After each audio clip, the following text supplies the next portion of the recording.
దీన్ని ఒక 1500 కొనుక్కుంటారు జనరల్లా. గమ్మలు కొనరు కూడా అయితే. ప్రజెంట్ అయితే ఇప్పుడే ఆంధ్రాకి ఎంటర్ అయినాం. ఈ ఊరి పేరు వచ్చేసి పుట్టల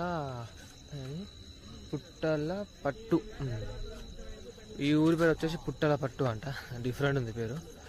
ఇంకొక నుంచి దాదాపు ఒక 150 to 160 కిలోమీటర్స్ ఉంది తిరుపతికి అయితే. ఇంకా 3 hours పట్టేటట్టు ఉన్నాయి. ఇంత మెల్ల పోతుందంటే పిచ్చులు వేస్తుంది ఆ మెల్ల అయితే. అంత స్లో పోతుంది ఈ ట్రైన్ అయితే.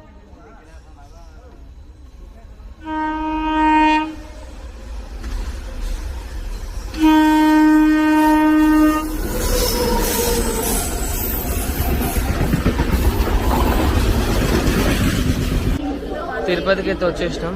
దాదాపు ఒక 6 గంటల జర్నీ అయింది, 5 గంటలు కాక.